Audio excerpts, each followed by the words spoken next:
So I'll repeat it again as we began today. We want to continue to move within the framework of the name change, Yahuwah Yod He Vav He, to Yeshua Yud He Shin Vav He. That simply, again, is the ancestors' way of showing us in a symbolic rather, or allegorical way, the shift from a third or fourth dimensional reality where most of us began this journey at or are at this particular uh, point, a third or fourth dimensional realm or reality into a fifth dimensional reality. This shift is before us, and we are undertaking this significant transitional move, but it's difficult to execute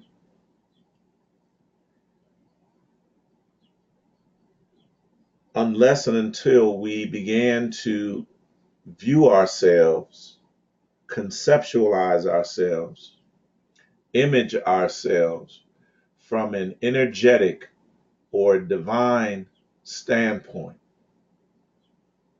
Many of us still remain stuck in a human perception, image, thought, conception of ourselves.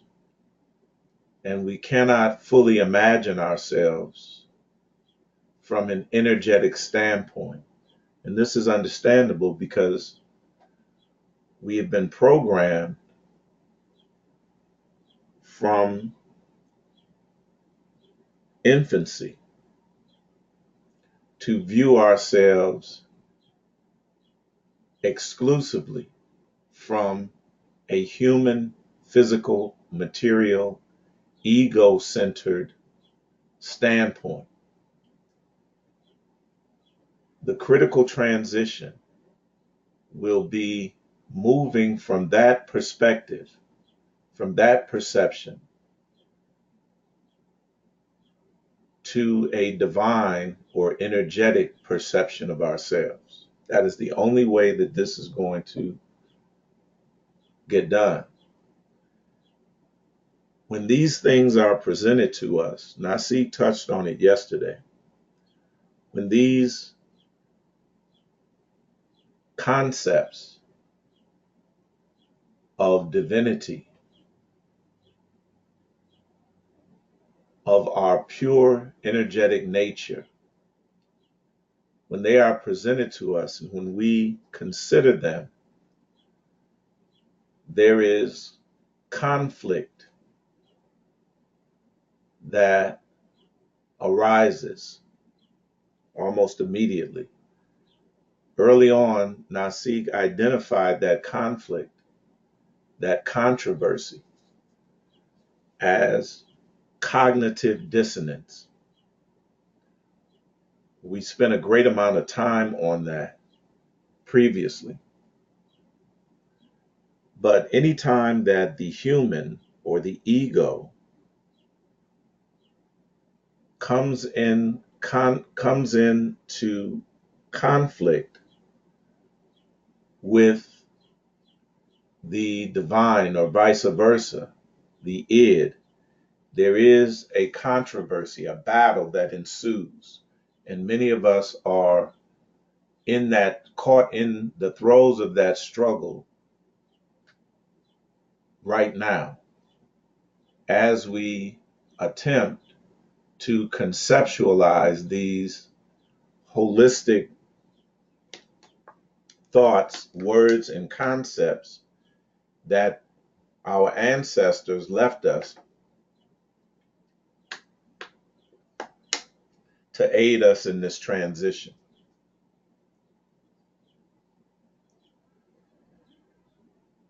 We took a look at the word Shana. Shana, a Hebrew word that means change. That means change.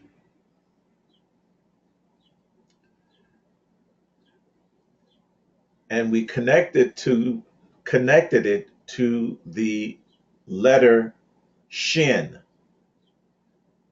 which added to the tetragrammaton Yud He Vav He, changes it to Yud He Shin Vav He. And the Shin we saw was connected to the word, the Hebrew word Shinui, change, meaning change, which we discovered was actually connected to the root Shana, meaning change. Shana, we are all familiar with that term. And it is connected with which holy day, family? Shana, the word Shana, is connected to which holy day? To me, Shabbat. Shana. We say, Shavuot, huh? Shavuot, Shavuot. When we say Shana Tova, what holy day is it? Shavuot is good, but what holy day does The Shavuot? New Year. Passover. Passover, Peh'sakh, correct. That is the head of the year, right? Peh'sakh, in the spring, centered in the spring equinox, the beginning of the year, correct?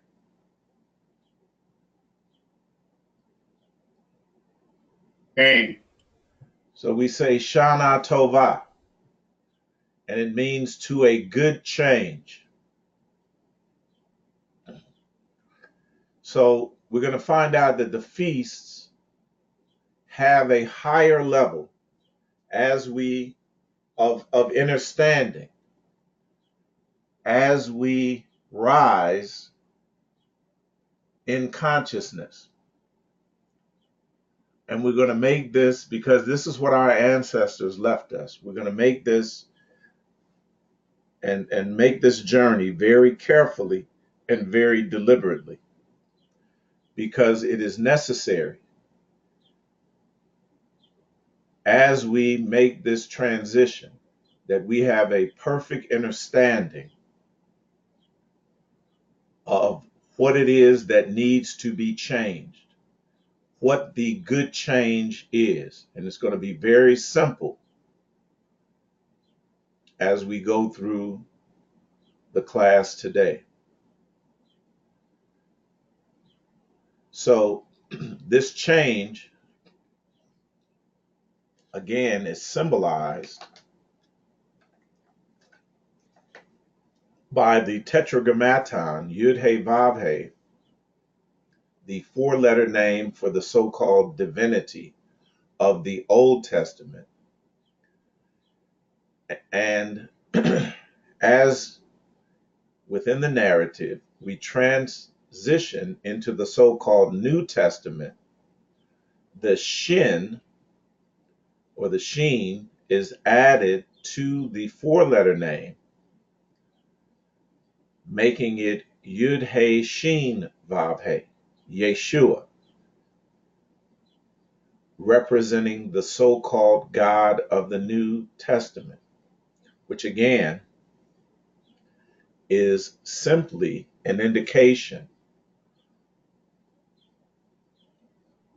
of the transition from old to new, the transition from our lower self to our higher self, the transition from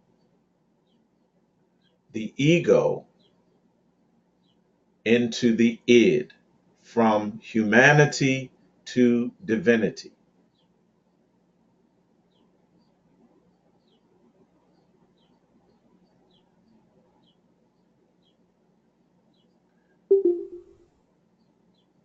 The other name change that is mentioned in the scriptures,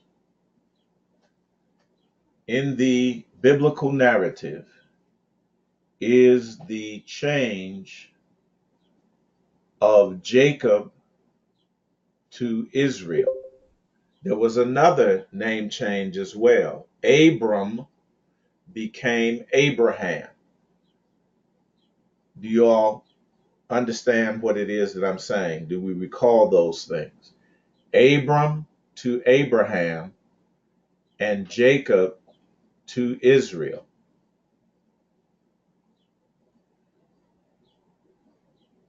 These are designed to teach us and to instruct us relative to this transition that we are undergoing now.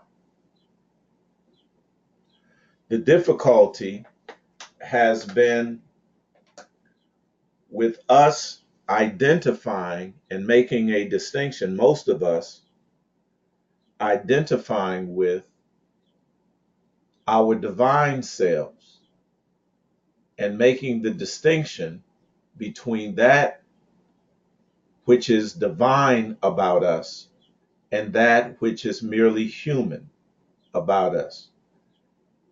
And if we do not make this distinction, the transition is going to be very problematic. So I'm going to read a statement that I wrote. It is long, but I want us to, you'll receive this in your notes, and I want us to meditate on this statement. It's a long statement, but it is very much to the point. It reads on this way. The entire notion, complete conception, total idea, overall image that you, we are separate, apart, other, dual, male, female, inner, outer, up, above, below, is in and of itself a thoroughly deceptive, patently false, wholly illusory, absolutely erroneous, but specious hologram. I'm going to read that again. The entire notion, complete conception, total idea, overall image that you, we are separate, apart, other, dual, male, female, inner, outer, above, below, is in and of itself a thoroughly deceptive, patently false, wholly illusory, absolutely erroneous, but specious hologram produced exclusively by the programmed mind. Any idea that we are separate, that we are dual, that we are other than, that we are above, below, inner, outer, is a thoroughly deceptive, patently false, wholly illusory, absolutely erroneous, but specious hologram. We're going to define what the word specious means, and we're going to define what the word hologram means. It's a specious hologram produced exclusively by my programmed mind. And the mind is defined as human conception, dualistic thought, and dualistic perception. The idea that there is something other than you that exists. There is nothing outside of you that exists. Nothing other than you that exists. That notion, that conception that there is something separate from you is a specious hologram that we call the false simulated matrix of reality. And that simply is your programmed mind. We have to meditate on this because we have not fully conceptualized that, even from an intellectual level. We can tell by the lack of questions. We can tell by the questions. We can tell by the lack of comments, and we can tell by the comments that we have not fully conceptualized this idea of mind, number one, and mind being the producer of the false simulated matrix. And it is the false simulated matrix. We must be able to hold that as a solid conception or idea or image mentally before we can make the transition, because we will not know what we're transitioning out of and into if we do not make a distinction. A hologram, listen, is a three-dimensional image. Well, isn't this the world that we live in, that we think that we inhabit, three-dimensional? Isn't that so?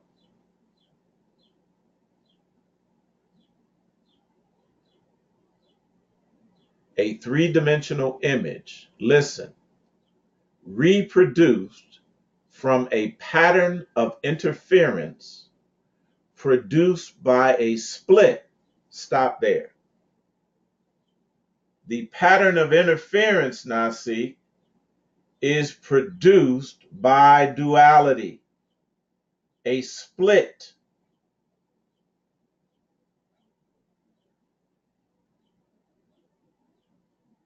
In a coherent beam of radiation. Radiation is a form of light, such as a laser. It also refers to the pattern of interference itself. So the definition of hologram is that it is a pattern of interference. Dualism is a pattern of interference that interferes with us seeing coherency, seeing unity, seeing wholeness, seeing singularity in all things. So the false simulated matrix is dualistic thought and perception that what? Interferes with our ability to perceive wholeness.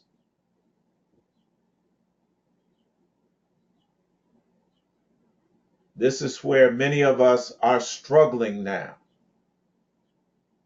This is where the controversy is. that moves from mental thought into reality. This is why Nasik says that we struggle, and why he emphasized very correctly that we struggle in relationships because of this interference pattern. And it is energetic, it is conceptual, it is perceptual in its essence, perceiving ourselves as other than, separate, apart, male, female, dualistic. That is the pattern of interference that confronts our desire to be holistic and our journey back to a holistic source, which is our essence. Does it make sense what I'm saying now? Is that clear to everyone?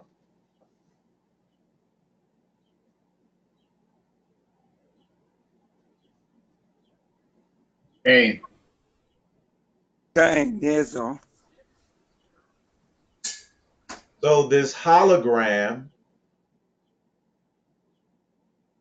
which is what the programmed mind produces, locks us into a false human conception, dualistic thought, human thought, dualistic perception, human perception.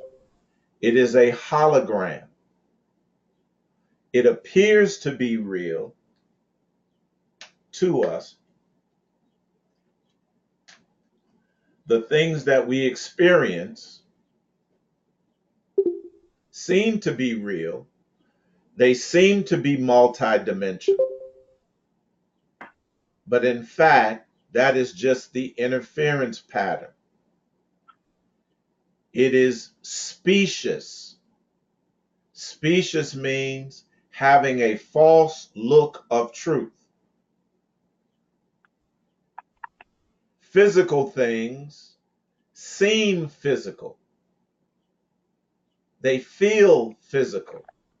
We regard them as physical, but it's specious.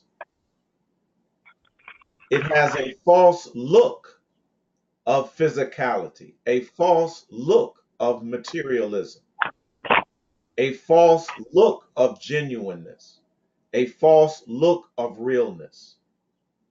But in actuality, it is false.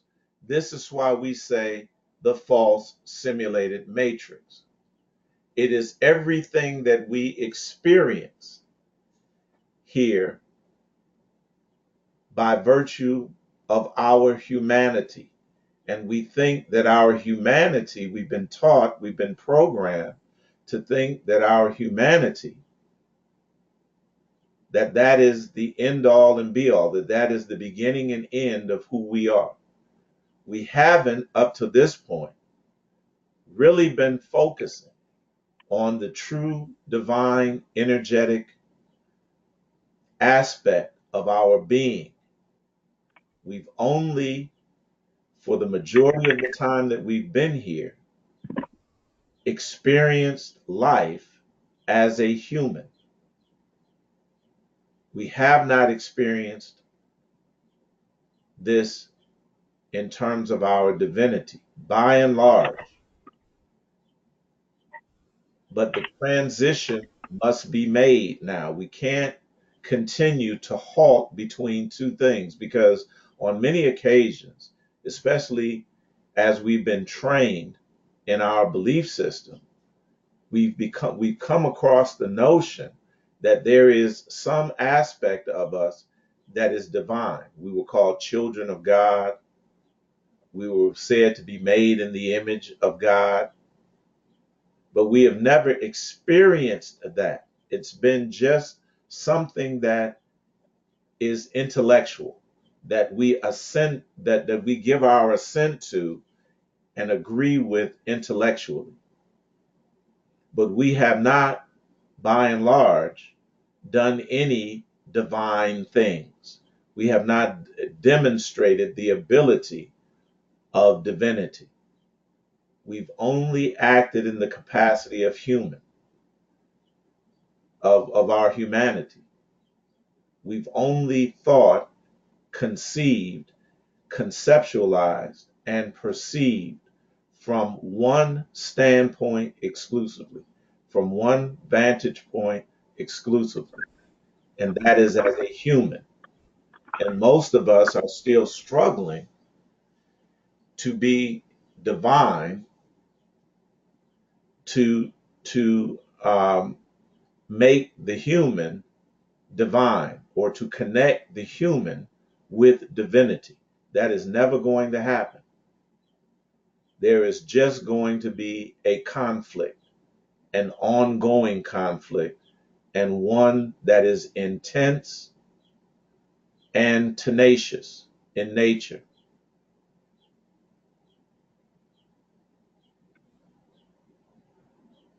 We are struggling because we have not come to terms with our humanity, with our dualistic nature as humans, and we have not properly discerned the difference between human existence and divine existence. And we must do that if we are going to continue our dissension. 1 Corinthians, the 2nd chapter and the 14th verse, summarizes this difficulty, this conflict between humanity and divinity. And it reads on this wise: but the natural man, that is our humanity, that is our ego, that is our physical perception, physical thought, dualistic thought. The natural man receiveth not the things of the Spirit of God. That is referring to our divinity.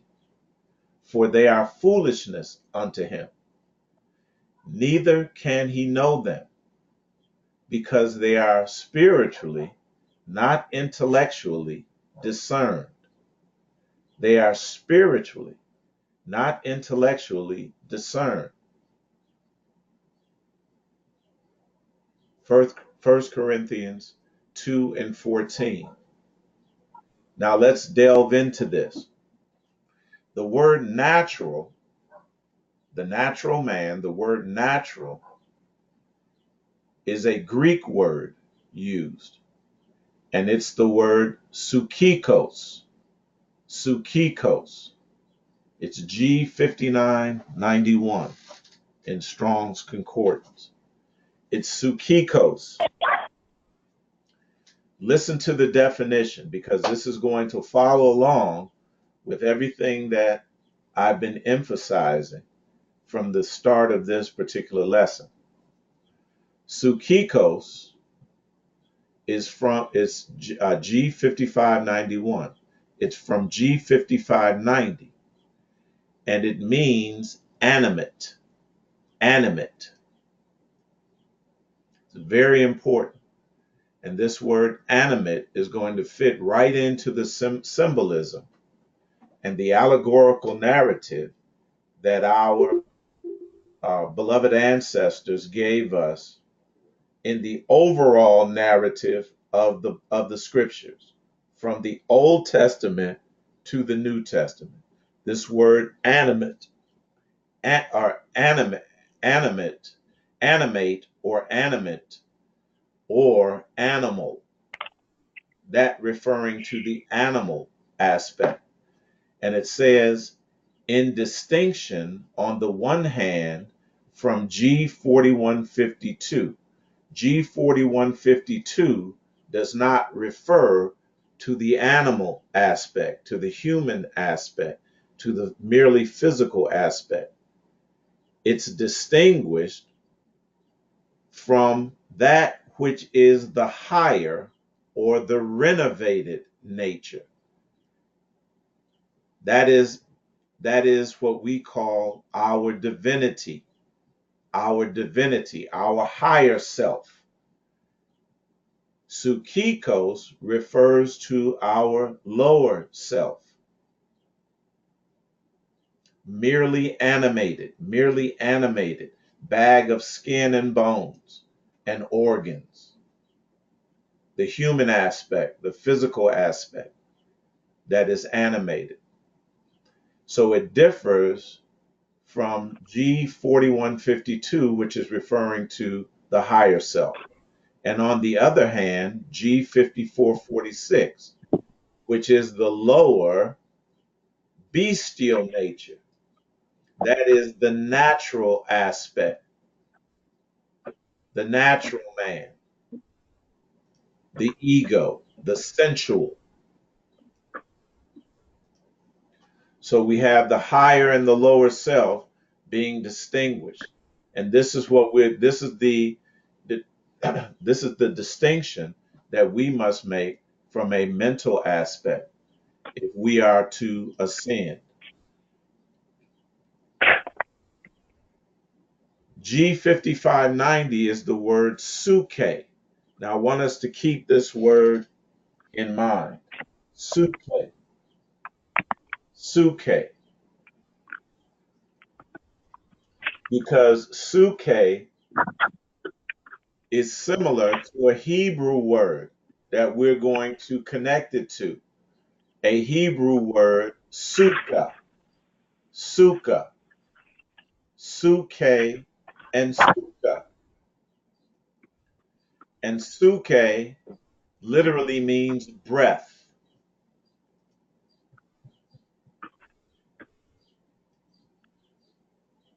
And by implication, they say spirit, but they're just talking about the animal or sentient principle only. Suke. Again, the lower nature, the lower principle.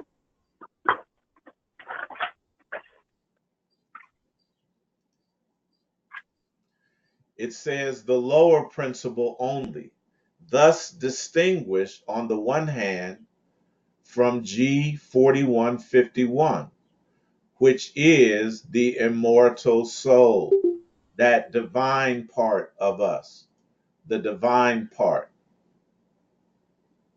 So this word suke, connected to the natural man, was symbolically represented in the so-called Old Testament and in the Hebrew by the word sukkah.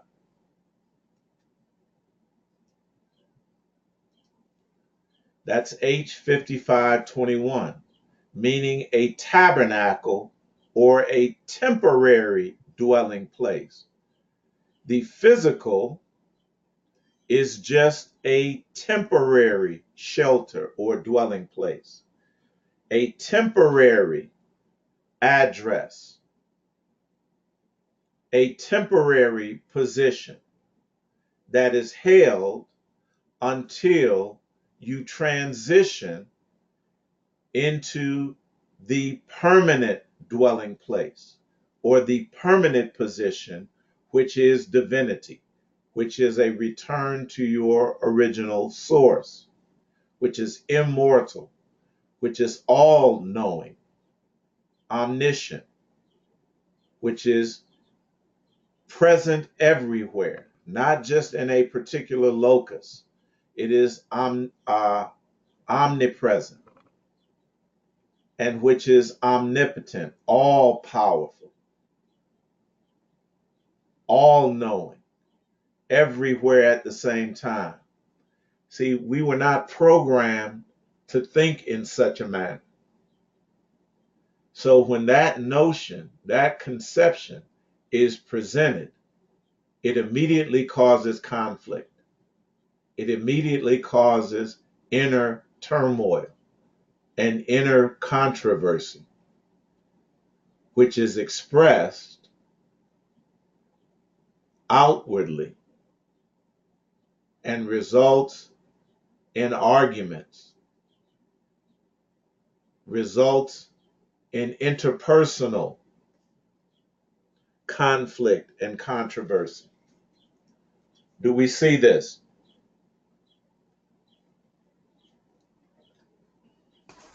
Okay. A. Now let's continue to make this connection, because we're going to find out that all of these holy days were nothing more than a template in allegorical form to guide us very carefully and deliberately through this transition. I want you all to follow me. Now, we talked about the Sukkot, Sukkah, which is connected to Sukkot, which is the feast of what? Tabernacles. And we know how, we celebrated this thing by making these booths. And we looked at this thing literally from a human standpoint only, and did not relate the temporary shelter, the tabernacle in the wilderness, with our physical bodies. We never made that connection in our doctrinal teachings, in our belief systems. It was always from a human standpoint, moving from the wilderness as a people into the promised land as a people. This was talking about a much higher transition from the temporary dwelling of humanity and ego and duality and materialism and the physical realm of the false simulated matrix into the promised land of divinity, of wholeness, of unity, moving from our human nature, human thought, human perception into our divine nature, divine thought, holistic perception, holistic thought. Let's go to Leviticus 23 naturally, because Leviticus 23 gives the recitation of all of the different festivals. And we thought that these were holy days and observances, things that we had to what? Adhere to in order to, from a human standpoint, be obedient and be accepted by a God that is out there. This is talking about an inward journey. And these holy days, these feasts, these festivals, these holy convocations were in reality showing us a guide, a how-to instruction manual of how to shift from human to divinity, from humanity to divinity. Leviticus, the 23rd chapter, verses 41 through 44. And ye shall keep it a feast unto the Lord 7 days in the year. It shall be a statute forever in your generations, and ye shall celebrate it in the 7th month. Ye shall dwell in booths 7 days. all that are Israelites born shall dwell in booths, that your generations may know that I made the children of Israel dwell in booths. When I brought them out of the land of Egypt, I am the Lord your God. And Moses declared unto the children of Israel the feast of the Lord. Now let's break this down. In the New Testament, this allegory is mirrored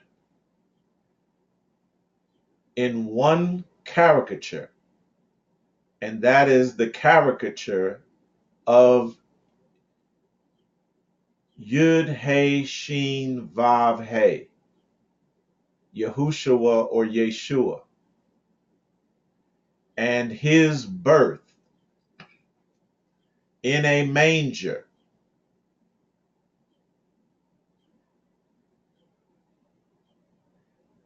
This corresponds to the temporary dwellings, and we're going to break it down. And this shall be a sign unto you. You shall find the babe wrapped in swaddling clothes, lying in a manger. Lying in a manger.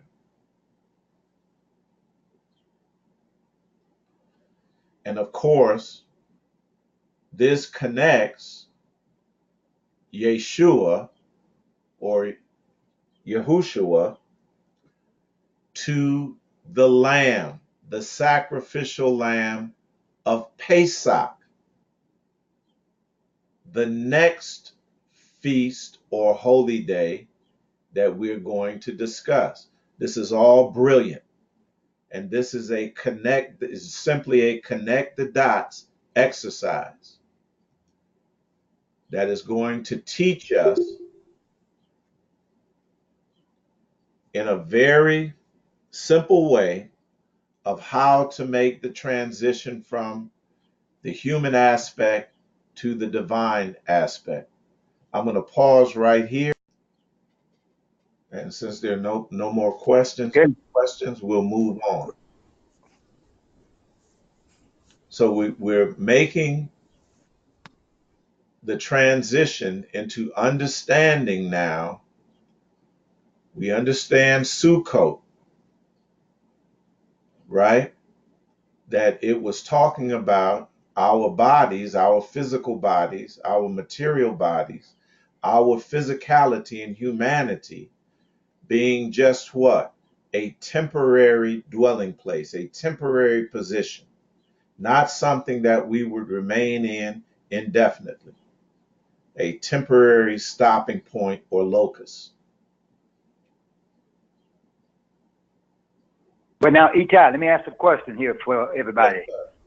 Now, when we say a temporary transition, it's a temporary transition, you know, as long as you are under the dualistic, you understand, simulated matrix. If you make the transition out of that conceptualization, then you begin to create, you understand, the energetic nature from the subconscious, you know, element, higher element of your nature into that consciousness. Then you can what? Continue on.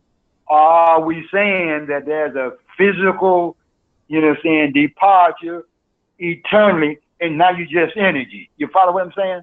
Right. No, this is, you know, all of this, what we've been emphasizing is mental. Is mental. The transition is mental. That's what I want everybody to understand. And it's going, that's what I want everybody to understand. It will have a corresponding effect on our physical bodies. It will. It definitely will. It definitely will, because just like we talked about in 1 Corinthians 15, that this corruptible, there you go, must do what?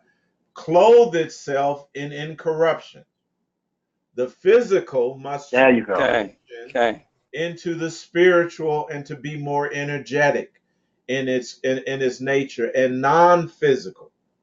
This is the transition that we're making, because at a later date we're going to come back and we're going to show Nasi that when we look at this, when we look at this chart that I have here, you see what's called man's response to vibrations.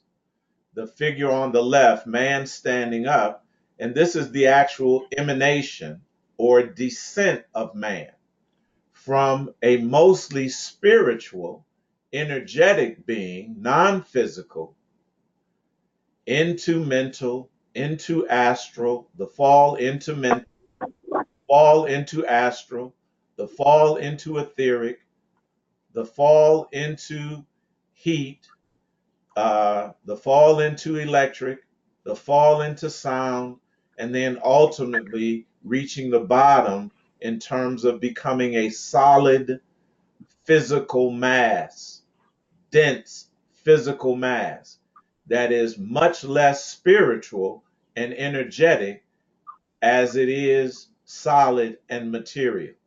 But we know that that is just an illusion. And you see these different aspects are coming from what? The head region. The head region. It's all mental. And the conception of ourselves as being human, physical, and material is mental, a mental conception as well. So the ascension means that we start from the physical, which was just Nasi, it was temporary, and we move as we look at the chart on the left, that the ascension moving from the physical to the etheric, to the astral, to the solar, to the spirit self, to the life spirit, into the spirit body. Does everyone see that?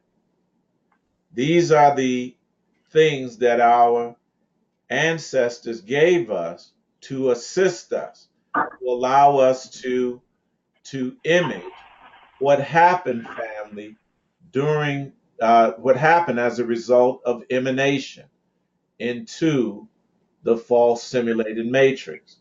That we came, family, when we first emanated, we were more physical, we were more spiritual and energetic, non-physical, non-material than we were physical and material and human.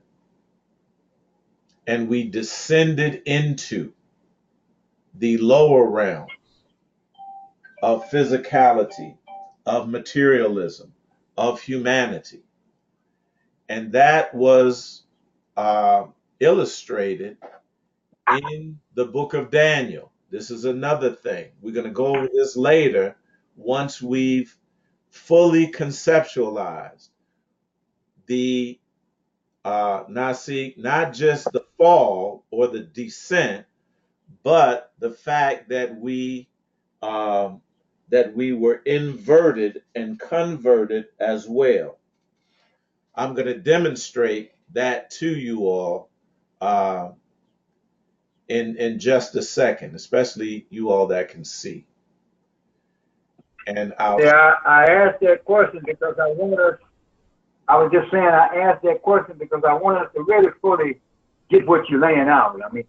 I see it, but I want to make sure, because the word was mentioned, and I just don't want us to get stuck with hearing one word mentioned about a transition from spiritual to the physical to the spiritual, that we're talking about the physical not existing anymore.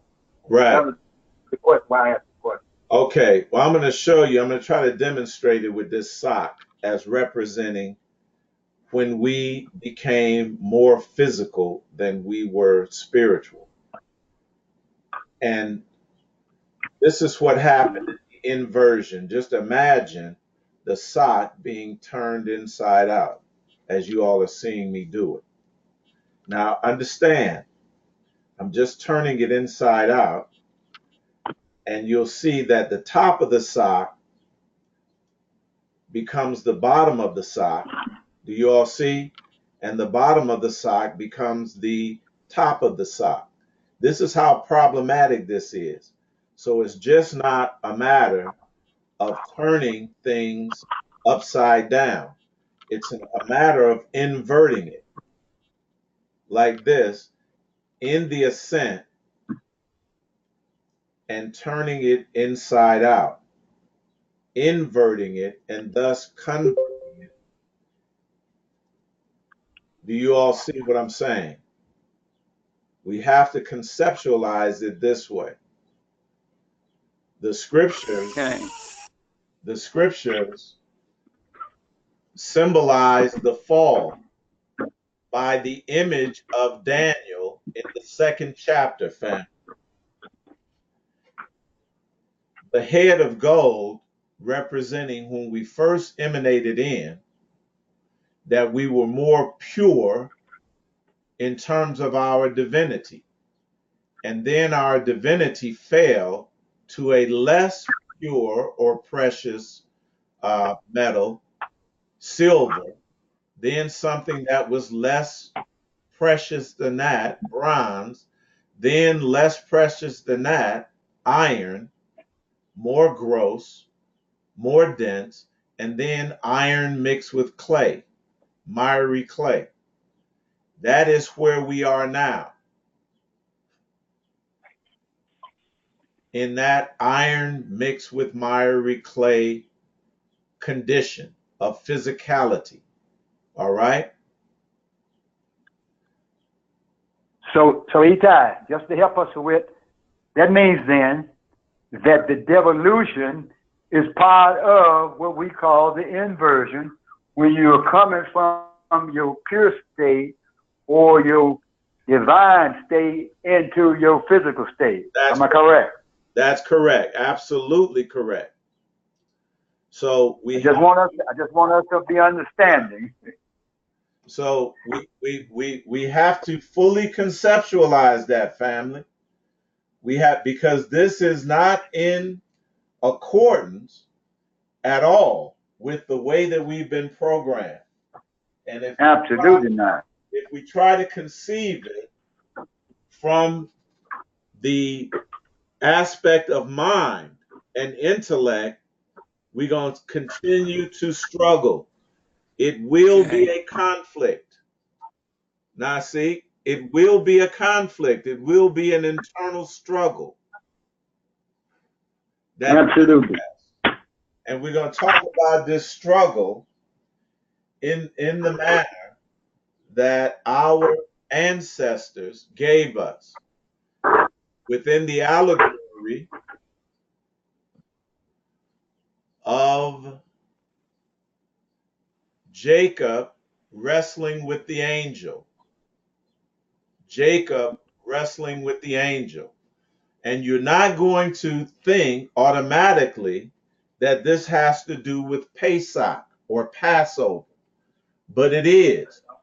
Our ancestors cleverly hid the higher meaning, the divine meaning of Peh'sakh within the story or the narrative or the allegory of Jacob wrestling with the angel of God. I'm going to walk you through it very carefully. So again, this is within the framework of conceptualizing the divine meaning of the name change. And the name change is just symbolic of what? Our transition from humanity to divinity. Is that clear? It's very simple. It's very simple. Now see, it only becomes So Eitai. let me finish this. It only becomes problematic when we try to intellectualize this and understand it with our minds based on old programming. Go ahead, Nazar. I just wanted to ask the question because I was trying to get clarity on that Abraham and Jacob, those name changes, uh, like Jesus or Yeshua to the Christ? No, it's very, very simple. Very simple. The name change, and I want us to get this. The name change, as it relates to, we talking about one thing now. The name change from the tetragrammaton, from Yud He Vav He to Yud He Shin Vav He, has to do with the transition from fourth Yud He Vav He, from the fourth dimension to the fifth dimension, Yud He Shin Vav He. 4 letters to 5 letters. It's very simple. It's just talking about the transition from the fourth dimension to the fifth dimension. Flesh and blood, your ego, physicality, cannot make the transition from the fourth to the fifth dimension. We're going to have to transition from human to divinity. It's that simple. Do we all have that? Okay. It's no more complex than that. Now we're going to look at another name change in the scriptures. That is the name change of Jacob to Israel.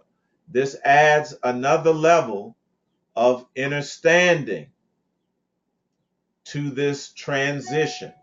Let's not focus on the name so much, but the name change, the fact of the name change. And the name change, whatever the change is, we're going to find this with Abraham, from Abram to Abraham. We're going to find out that it's the same thing. It follows the same thing. It is telling us and imploring us of a need to move from the human and the ego to the divine and the id. We must make that transition. That's all that is saying. Is no more complex than that. Conceptualizing the divine meaning of the name change. How Jacob, the ego or humanity, passed over to Israel, the id or the divinity. This is a very simple yet brilliant way that our ancestors are teaching us how to make this transition from a personal standpoint. Decoding Genesis 32, 24 through 32, and comprehending the genuine divine meaning of Passover, Peh'sakh. You're not going to see right away how that is related to Passover or Peh'sakh. And the only way that you can see it is by using your divine eyes that see, opening that pineal gland. Stop seeing with your intellect and to discern and understand this intuitively. This is the only way, and this is all wrapped up in the narrative of Genesis 32. The ladder, all right, that descends up with angels descending and ascending up and down from heaven. All of that allegorically is designed to teach us how to make this transition from our humanity into our divinity. Conceptualizing the divine meaning of the name, how Jacob, the ego or humanity, passed over to Israel, the id or divinity. Decoding Genesis 32, 24 through 32, and comprehending the genuine divine meaning of Passover, Peh'sakh. Sounds difficult, sounds counterintuitive. It was designed, Nasi, to be counterintuitive. so that your intellect, Absolutely. so that you could not look into this with the intellectual mind, Absolutely. with the mind. You could not see this. There was no way to look into it. There was no way to look into it under the dualistic way of viewing things from the No way. matrix. No way. No way. Okay.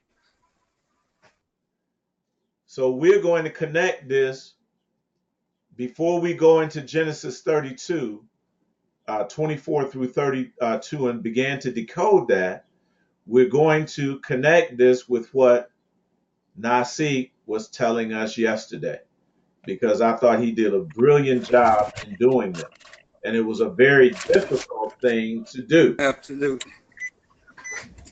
Let's go to James, the 4th chapter, verses 1 through 8. And you're going to see encapsulated in this particular scripture passage everything that Nasi summarized for us or laid out for us yesterday, that this is a summary of it.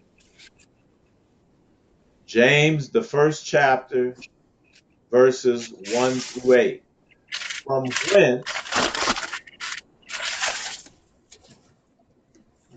From whence come wars and fightings among you?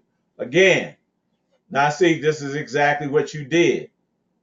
Talked about this from a relationship basis, and led us into Right. the higher echelons of divine holistic thought. From whence come wars and fightings among you? Come they not hence, even your lust that war in your members, that war, battle, or wrestle in your members? Ye lust and have not, ye kill and desire to have, and cannot obtain, ye fight and war, yet ye have not, because ye ask not. Ye ask, Right. receive not, because ye ask amiss, that ye may consume it, Nasi, as a dualistic human. Right. A double-minded man is what? Unstable in all his ways. Think not All of it ways. that you're going to get anything, that you're going to manifest anything that is divine. You're not even going to be able to tap into your own divinity. That is what you are asking. You're not asking, Nasi, outwardly anymore. We can't do that. Right. Divinity is in us, that we are divinity. So we are not invoking anything. We are evoking. But we ask amiss because we are asking in dualistic language, based on a dualistic perception. We really haven't bought into thoroughly or entirely to the notion that we are God, that we are the creator, that the scriptures are talking about. We have not bought into that.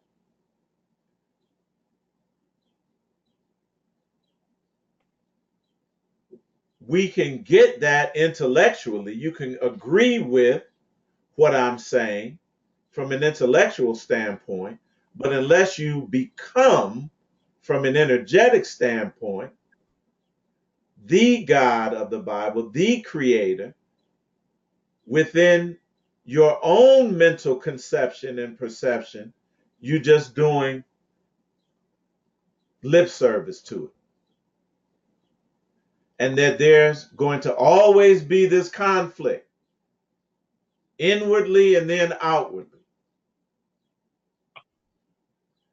Ye ask and receive not, because ye ask amiss, that you may consume it upon your lusts. Ye adulterers and adulteresses. Remember, we talked about the word adult. Now, see? Right. The only way you're going to see this is to become a child. And to begin to imagine, use that powerful imagination that you came here with. to image yourself as divine, as opposed to human.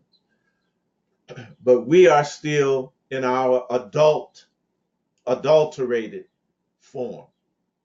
Know ye not that friendship of the world, that is this false simulated matrix, the mind, the ego, is enmity with God, our divine aspect. Whosoever therefore shall be a friend of the world is the enemy of God. You have set these two aspects of yourself at war, and they constantly, Nasi, wrestle for supremacy. And we know, we've already stated, that we've been powerfully programmed to identify and energize our ego more than our divinity. Is that clear? Absolutely. Absolutely. Do ye think that the scriptures saith in vain, the spirit that dwelleth in, that is our divinity, that dwelleth in us, lusteth to envy? Now see, it's jealous. It don't want you to serve what? The ego. That is the false God that we heard about. The false images that we heard about and read about all through the Old Testament, is it not? That's absolutely correct. That is, our divinity, or the id, is jealous. It lusteth to envy or jealousy. It envies, family, our attention, the attention that we pay almost exclusively to our humanity, to dualistic thought, to dualistic perception. And that's the controversy. That's the controversy. That is not, see, the source, the cause of the controversy. But he giveth more grace. In other words, we have the ability. We have the ability to shift the focus. Wherefore he saith, God resisteth the proud, but giveth grace unto the humble. Submit yourselves therefore to God, your divine nature. Resist the devil, the ego, the dualistic nature, the natural man, the dualistic perceptions, and he will flee from you. Draw nigh unto God, he will draw nigh unto you. Cleanse your hands, ye sinners, and purify your hearts, ye double-minded. Two natures at work here, the ego and the id. Actually, three natures, the superego and the ego versus the id. So now we can get into the narrative of Genesis, the allegorical narrative of Genesis 32 and 24 through 32, and decode that. Jacob's, and we see the image, a very powerful image of Jacob wrestling with the angel of God. And we're going to decode that. We're going to break that down today. Jacob's wrestling with, quote, unquote, God throughout the night represents every battle that we have ever fought or ever will fight. I'm going to read that again. Jacob's wrestling with God, or the angel of God, throughout the night represents every battle that we have ever fought or ever will fight. The ongoing battle between the material physical, that is the ego, humanity, false lower self, etc., and the non-material, non-physical, spiritual, energetic, that is the id, our divinity, the genuine higher self, our true higher self, etc. That is the ongoing battle. The ongoing battle. That is every fight. It manifests as every battle, every fight that we have ever fought or ever will fight. It is just an internal battle between our ego and our id, our divinity and our humanity. This dynamic tension between spirit, matter, and spirit, ego and id, humanity and divinity, goes extremely deep and is profoundly problematic. It is no mystery, family, why we are struggling with this. It goes extremely deep and is profoundly problematic.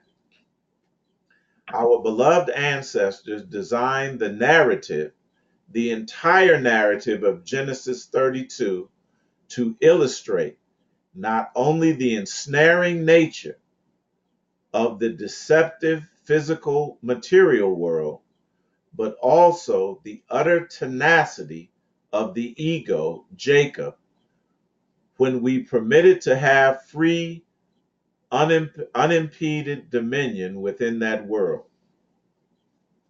The allure of the so-called physical material forces are relentless, and the ego, motivated by self-preservation and supercharged by the survival instinct,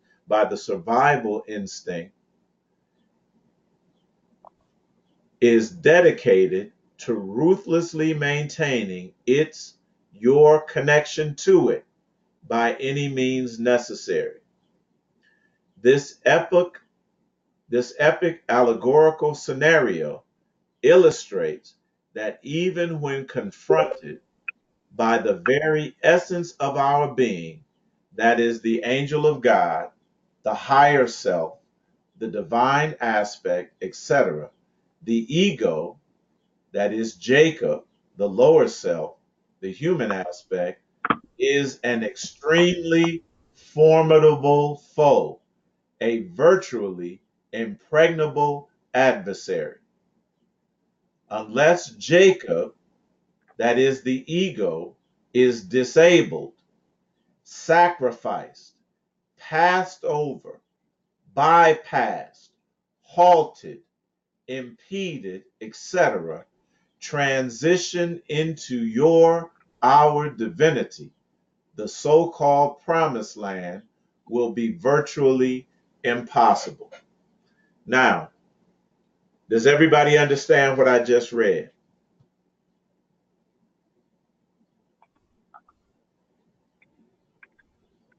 Come on, family. Come on, family. Come on. Absolutely. Okay. Absolutely.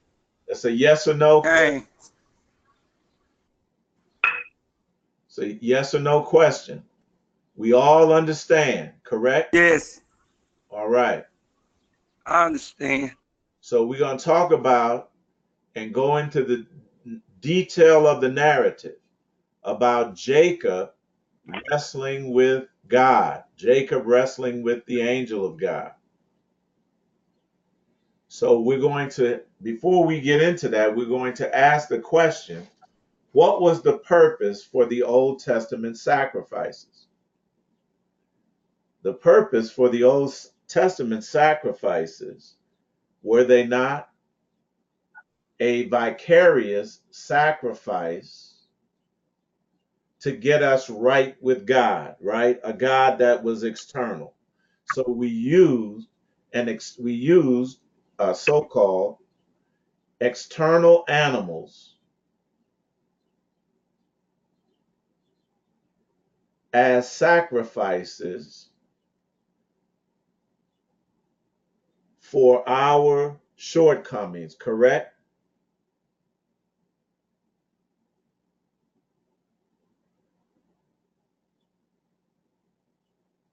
Correct. Correct.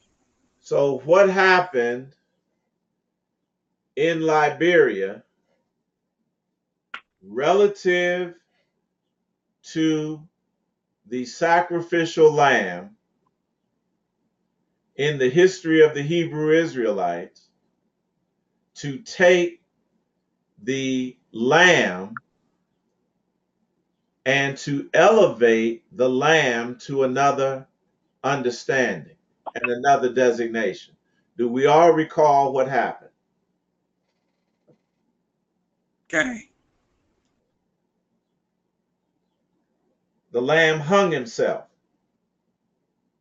Right. Right. Write down the word hang. Write down the word hang. This is a lesson that none of us on this phone can miss. We cannot miss this understanding because the ancestors have Absolutely. brought us down a particular road that we have all shared. Write down the word hang. The lamb hung itself, didn't it not see? He hung himself, right? Okay. Now watch this. See, the Peh'sakh story is hidden in Genesis 32, 24 through 32. Now, Abba gave a teaching on that day in Liberia. We know that in order to enter the promised land, we had to make that sacrifice based on what? Our Old Testament understanding of the sacrifices, correct? Absolutely. Yes. Now, what did Abba say? The lamb wasn't the intended sacrifice, never was. That who was the sacrifice? We were. We You. were the sacrifice. And then, Nasi, we began what? Not eating meat at that point. And changed to the vegan diet and became the largest vegan community on this planet. Is that not a fact? Boast about it. That's a fact. But the thing is, we still dying physically. Absolutely. Because we have not made the transition and have not fully. Abba just gave us something that would be a temporary stop to get us from one point to the next. Dang. But we weren't supposed to stay there indefinitely. Dang. We had the responsibility of what? Transitioning that understanding even into a higher level as we evolved in our consciousness. Does it make sense? Dang. I don't know. We're gonna get the understanding of the eternal idea of Peh'sakh right now, family.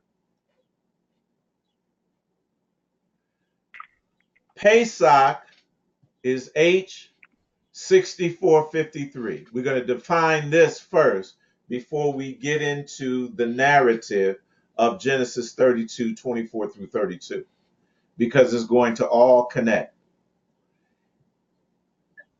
It's H6453 from H6452, a pretermission, an exemption. Now listen to this. I want you all to listen to what the Strong says.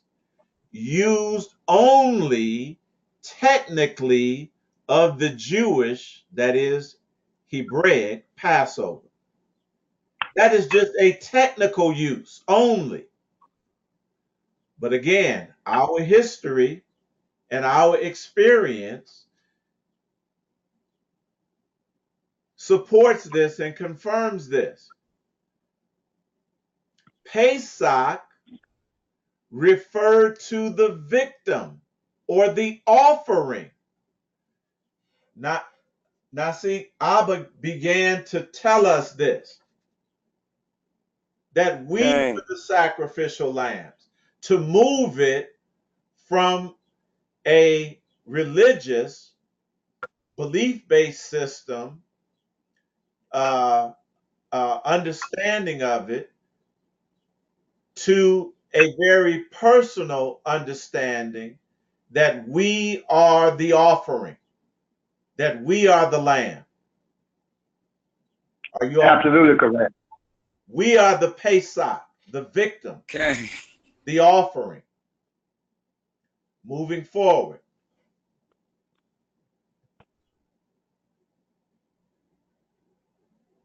It means, Peh'sakh literally means to hop, to skip over, to hesitate. Listen, family, to limp. I want us to meditate on that. To limp, to halt, to become lame. Write the word limp, halt, become lame. Write these words down, because they're going to have direct correlation in our understanding of the allegorical narrative of Genesis 32, 24 through 32.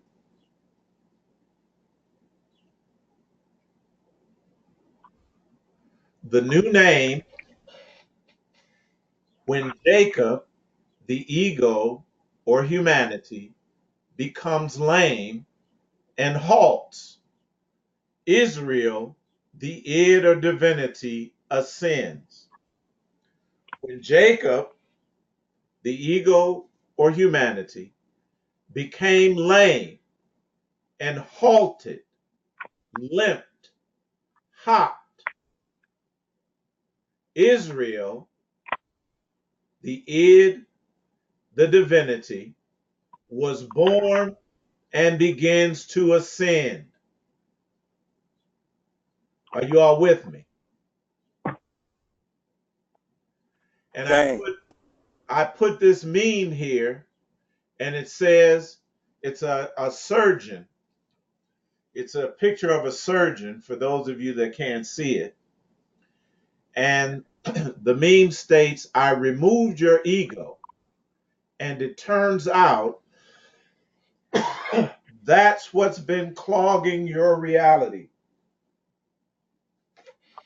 I removed your ego. That's good. And it turns out that's what's been clogging your reality. That is what's been interfering, Nasi, with a holistic view, not only of your environment, but of yourself. It is the interference pattern. The ego creates the interference pattern produced by what? A split coherency. The ego is what produces duality and causes us to have a false, specious perception of ourselves, of our experience, and of where we are currently trapped within this physical material matrix. I removed your ego, and it turns out that's what was clogging your reality. As the Zohar explains, the angel saw that Jacob was strong throughout, protected by both sides, on both sides rather, by his fathers, Abraham and Isaac, and he could not defeat him. So he attacked and wounded his inner thigh, the part that protrudes from and is outside of the body. That is very, very instructive. That is a Kabbalistic, non-literal view of Genesis 32:24 through 32, encapsulated. We're going to come back to that. Jacob was strengthened and protected by both sides, on both sides, by his fathers, Abraham and Isaac. These are allegorical figures, family. Allegorical caricatures. But our belief system has connected us with these allegorical caricatures. And we, at some point, and perhaps still, think that we have some sort of kindred connection, genetic connection to these allegorical figures of Abraham, Isaac, Jacob, David, Moses, so on. And we're going to find out that that keeps us locked into dualism. Because each of these characters had a God above them. Anytime. Are you all? Okay. Each of these characters were trying to serve a God above them. Absolutely. We got to cut all that off. Genesis 32. This is full of allegorical meaning. 24th verse, and Jacob was left alone. That lets us know from the gate that what follows is something that happened mentally within Jacob. None of this stuff happened outside of himself. It happened internally. That is where the universe, the cosmos, everything exists. Inside of you, family. This is difficult for us to conceptualize. But Jacob was left alone. There wasn't nobody there.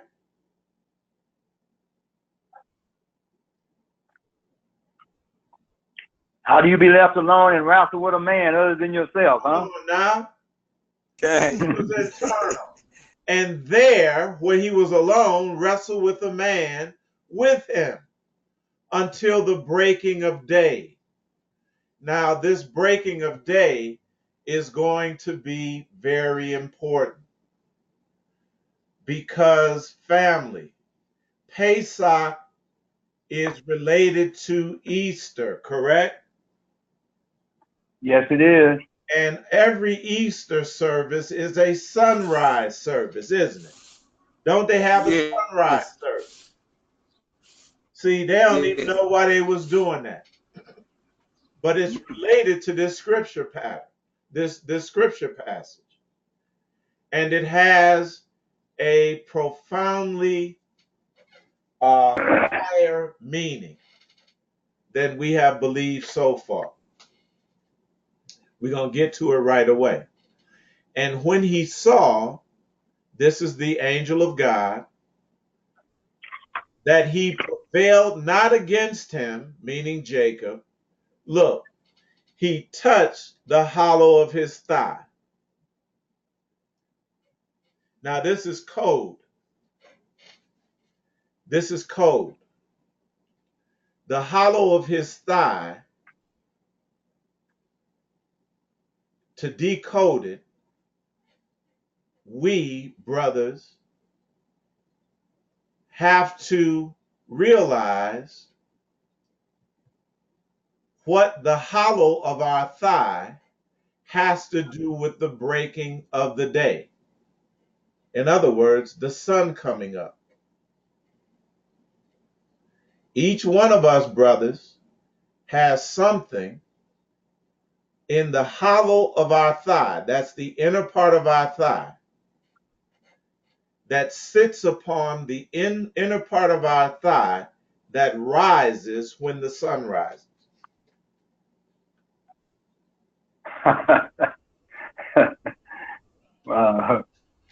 We decoding this now.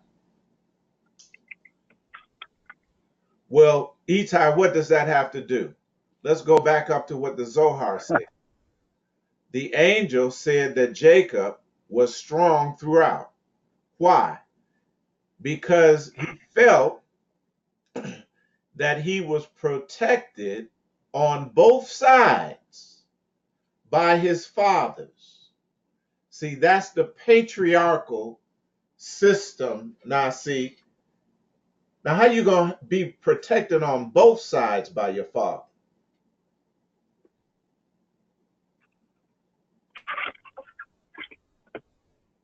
This is the patriarchal system of Abraham and Isaac, where we connected ourselves genetically with that. So that is connected with the male reproductive organ that sits in the hollow of our thigh and rises at the breaking of the day. Our ancestors was trying to give us a clue, brothers, that ain't no way we can make a mistake in terms of understanding. That has to do with your physical genetics, your physical DNA.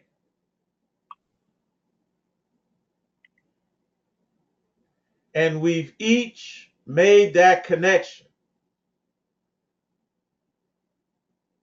which boosted our ego and strengthened our ego and our resolve, talking about we are the chosen people.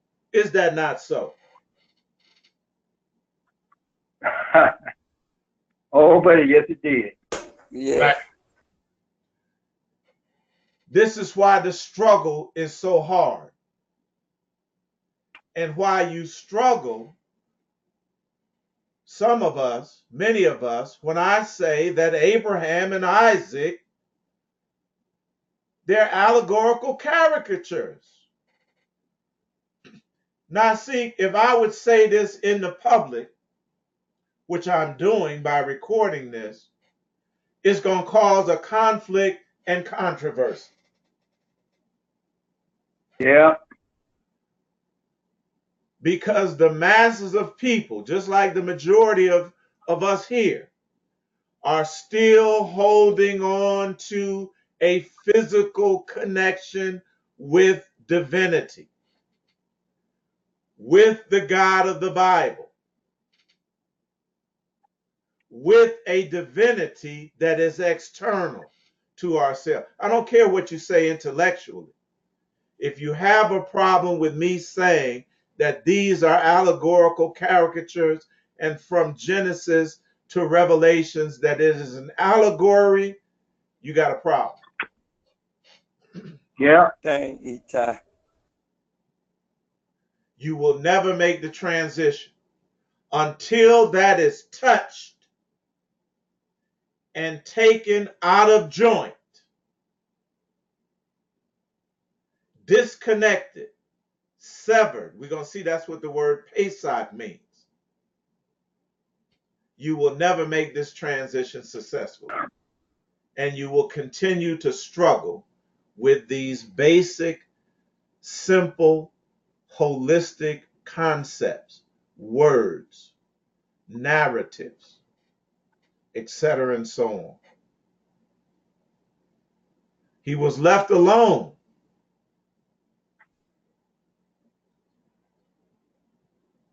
And the divinity, the angel of God, the divinity, the id, could not prevail.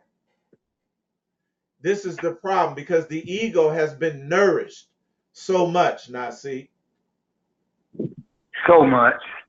It's been given so much attention. And he touched the hollow of his thigh. That's the word yarak.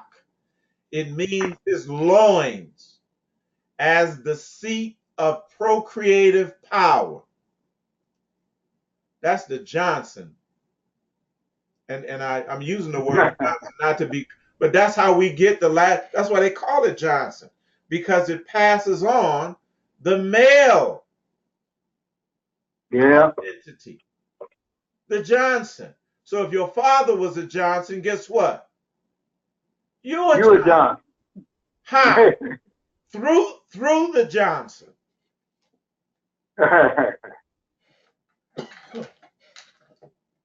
And it cuts you off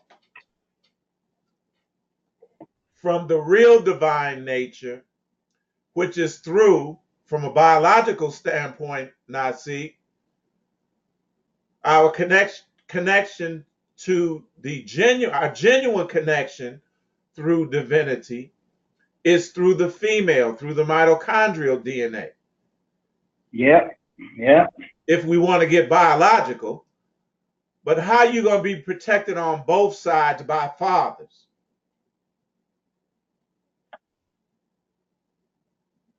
Abraham and Isaac, to the exclusion of the genuine procreative power, energetically. And that is the divine feminine, Nasi. Absolutely. They are demonstrating that this idea of our physical connection, even to the divine, is flawed at its core.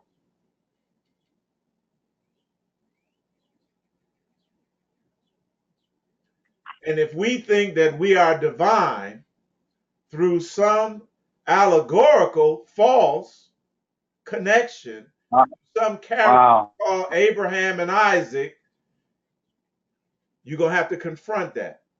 You ain't going nowhere in terms of transition. But we continue to struggle with this, family. We continue to struggle with it. Moving on. And when he saw he prevailed not against him, this is the divinity, not prevailing against the ego, he had to touch the hollow of his thigh to get past physicality, material connection to divinity, and the hollow of Jacob's thigh, meaning euphemistically the generative part. That's the Johnson of the male. And he put it out of joint, meaning severed it, caused him to abandon that perception, alienated it. Does it make sense to you all? Absolutely. He did this as he wrestled with him. This is the internal struggle that we are involved in. And our divinity must win out over our ego and over our humanity. And he said, let me go, for the day breaketh. For the day breaketh. Again, the day breaketh. Giving us these hints, brothers. And he said, I will not let thee go, except thou bless me. And he said unto him, this is the blessing. What is thy name? And he said, Jacob. And he said, thy name shall be called no more Jacob. See, Jacob represented the aspect of the ego. Now, see, that was deceptive. The heel catcher. That's correct. That was tricky. That was problematic. That was the player hater. That's what the ego is. Thy name shall be called no more Jacob, but Israel. Yisrael.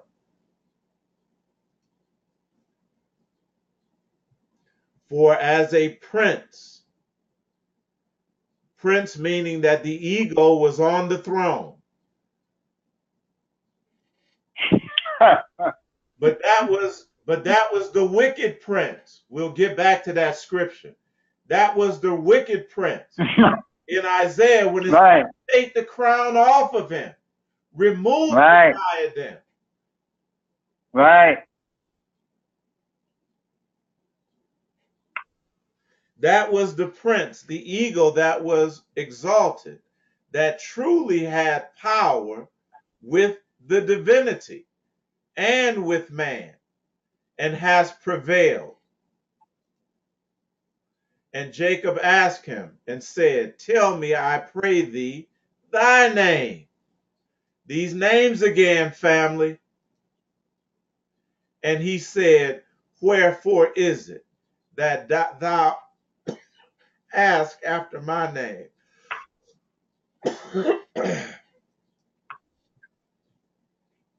The name is internally discerned.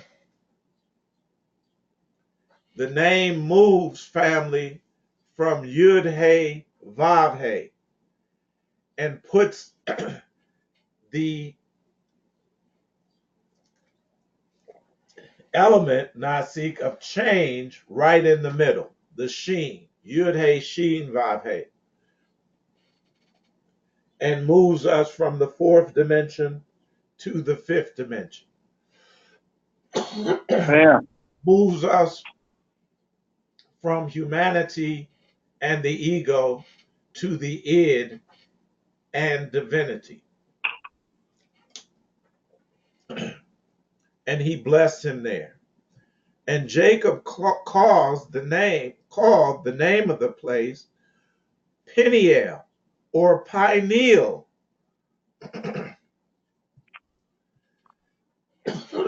That's the pineal gland.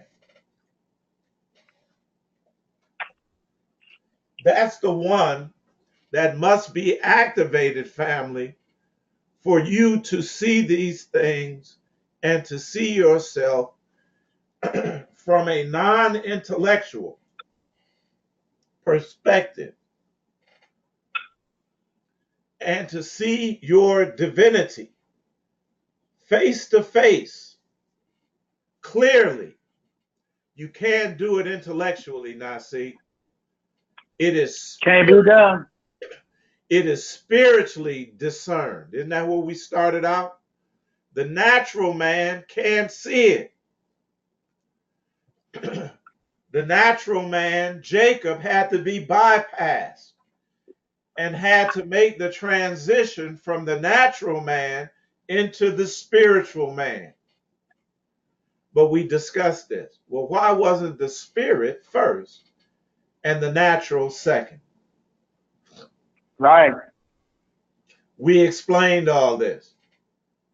This is the byproduct, Nasik, of our emanation and our fall. So we began what? At the lowest point of our fall, at the natural man. And we must ascend. That's where it began. We must make the transition from the natural to the unnatural, or to the supernatural, which is our divinity. And my life is Right. Right. As he passed over Penuel, the sun rose upon him. See, this is all coded language. And we're going to decode this even further. What happens to the physical man when we sleep, when the physical sleeps, what happens? We enter into the non-physical realms of the subconscious, do we not? Correct. Okay. The Okay. physical body is at rest. It shabbats. It fasts. It literally, Nasik, dies. And the divinity arises. That's why when you sleep and you dream, you are really entered into the non-physical realms. You can walk through walls, you can fly, you can do all of these supernatural things. Whatever you think of, it materializes, whatever it is, instantaneously, right? That's Yes. right. And when you sleep, the pineal gland, remember pineal, that's nothing more than the pineal gland, becomes active and it produces melatonin, which makes you sleepy.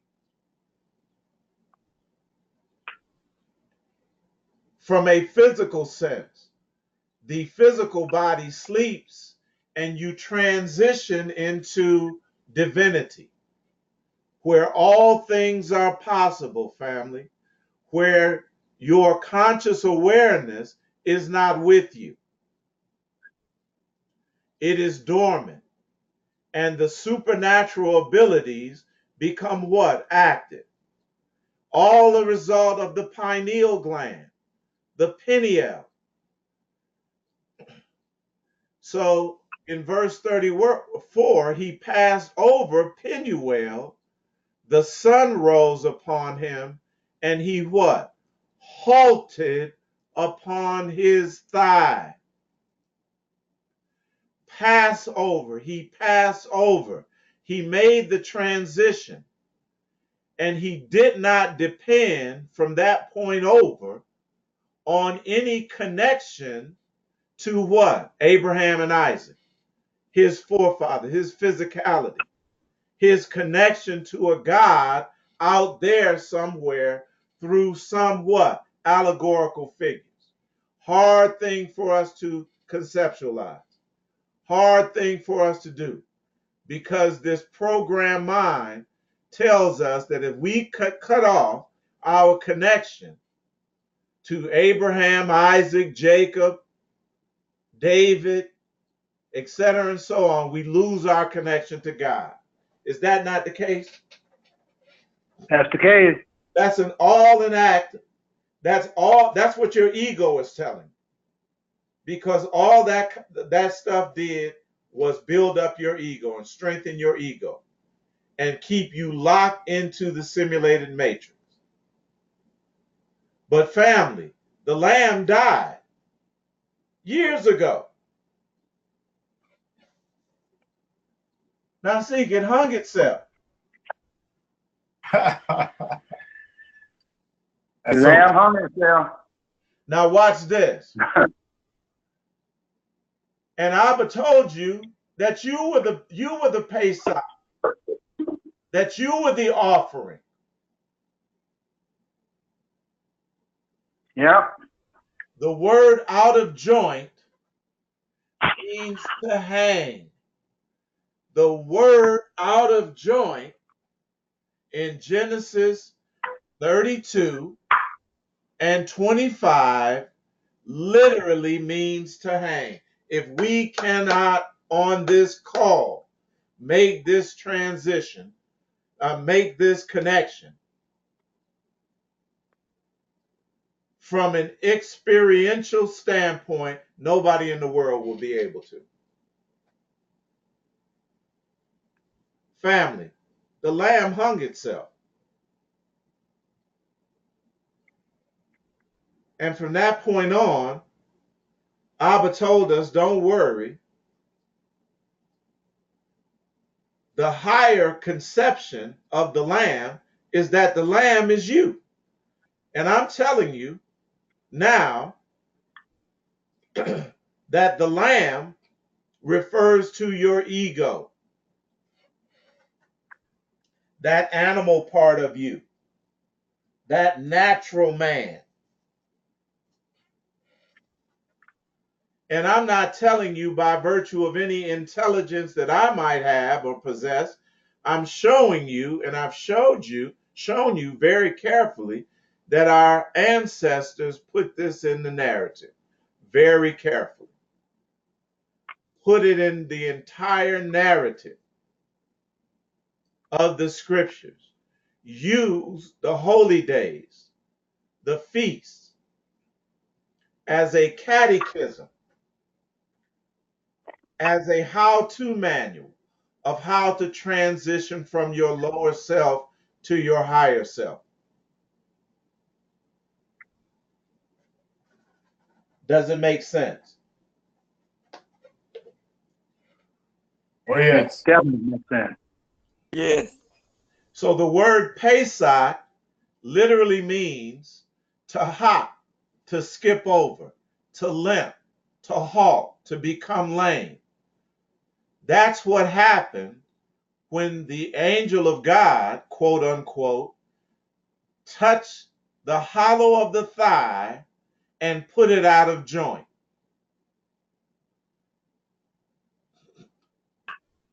We have to put this idea of our humanity out of joint. We got to hang it up, family. We got to hang it up. Literally, we got to hang it. That word out of joint Okay. is the word yocha, yocha, and it means to sever oneself. And literally what we're talking about is severing ourselves from our humanity.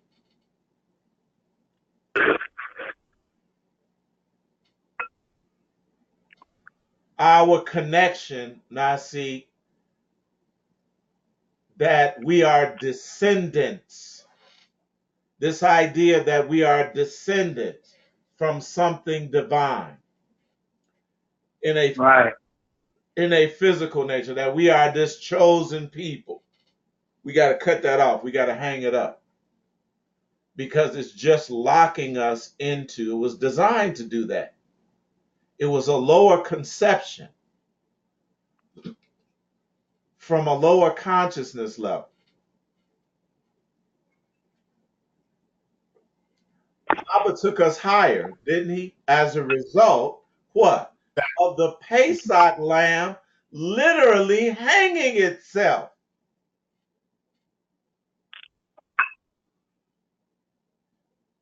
It told us back then to hang it up. We're just realizing this.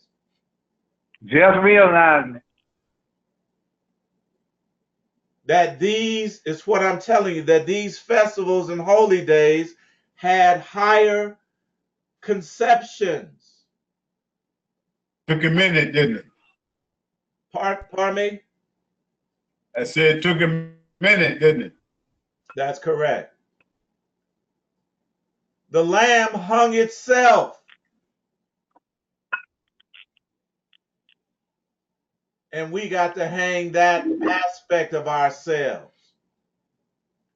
To abandon Okay. ego, to abandon humanity, to abandon everything that is related to that. We point the finger at it. Now see, we are pointing the finger, we're putting the finger right on it. It's the Absolutely. Absolutely identifying. It's the ego. This word yakha means to be torn off, literally, to be torn away. That's where they tore that Johnson away, that is the symbol, the male symbol of ego. Yes, it is. Okay. But it's Been saying that for almost a year now. That's right. It's connected now to the lower nature. It is right in the area of the root chakra, which corresponds to ego, family, which corresponds to this survival impulse of the ego to tenaciously what? Wrestle with divinity, to keep us connected to the illusory aspects of the simulated matrix, the illusory aspect of mind, Nasi, the illusory Yeah. aspect of this Right. hologram that is created by the ego, and it interferes with everything, especially our ascension, especially our transition into divinity. We should be able to see that very clearly. Our ancestors were brilliant in exposing this. It's a narrative, Nasi, within a narrative, an allegory within an allegory. Okay. That word yaka means literally to be torn off, to be torn away, to be dislocated, to be alienated, to hang, to fix to a stake. Cursed is every man that hangs on a tree. Now, this is going to get us to the conception of the Christ hanging on what? The cross. And the cross represents, it actually is Jesus hanging on the cross, not the Christ. All right? It's humanity hanging on the cross. We got to hang it up. That's the Old to the New Testament now. See, no difference. It's all No. holistic. But we'll never see it with a dualistic mindset. We'll never see it through the lens of the intellect, because the intellect or the ego is always going to do what? Cause that dualistic interference and to split things that are united and holistic into two things. And it's going to be that conflict. It's going to be that question. Well, is it this or is it that? Is it inside of me or is it outside? Cognitive dissonance. Is it above or is it below? Is it black or is it white? Is it good or is Yeah. it evil? Is it moral? Right. Is it moral or is it immoral? Yeah. Matthew 27 verses 3 to 5, and we're going to close out. Then Judas. Now, wasn't Judas the player hater in the narrative? Yes. That's representative of the ego, who betrayed him when he saw that he was condemned, repented himself, and brought again the 30 pieces of silver to the chief priests and elders. We're going to decode that later. Saying, I have sinned that I have betrayed innocent blood. And they said, what is that to us? See thou to that. And he cast down the pieces of silver in the temple and departed and went and hanged himself. Eitai, what verse you reading? Matthew 27 verses 3 through 5. That was verse 5. Okay. Okay. Now, we're going to decode the 12 disciples later and show that all those things, well, we've done that to a certain extent, that the 12 disciples represent 12 aspects of ourselves. Judas was the player hater. but he worked a divine purpose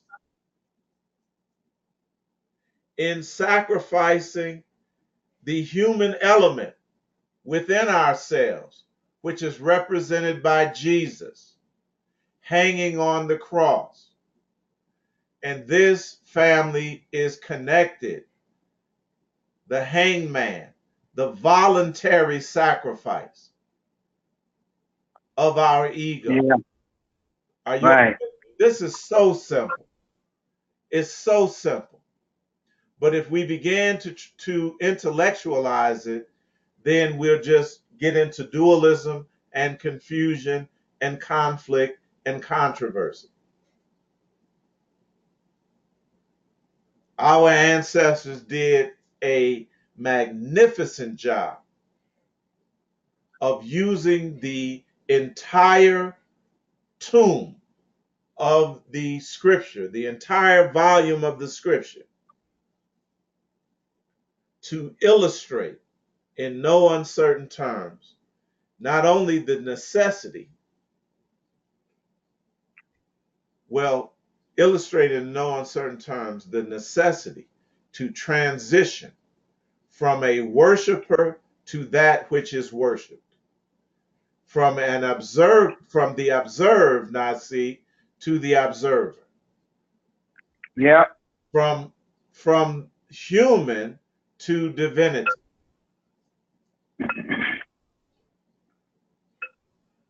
The entire narrative of the scriptures from Genesis to Revelation is just talking about that and giving us ample reason and confirming that humanity is just what? A sukkah.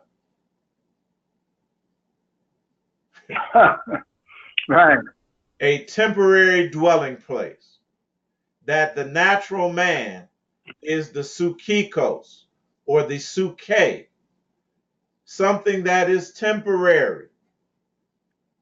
The ego, something that served us in a temporary function, but is something that is needed to be transitioned, needed to be abandoned, ultimately, needed not seek to be skipped over, needed to be offered, needed to be hung up, needed to be halted. So we're going to end right there. This by no means ends this discussion. I'm sure, Nasik, that you're going to expand on this even more because family is necessary. Yes, it is. Dang. Yes, Quite sir. a few things come to me as we, was matriculating through this information. And again, my portion is always to try to keep this, as simple as, and within the framework from where we all began. And that's the understanding that the kingdom gave us about things. And as we try to transition out of that, I'm trying to stay somewhere within the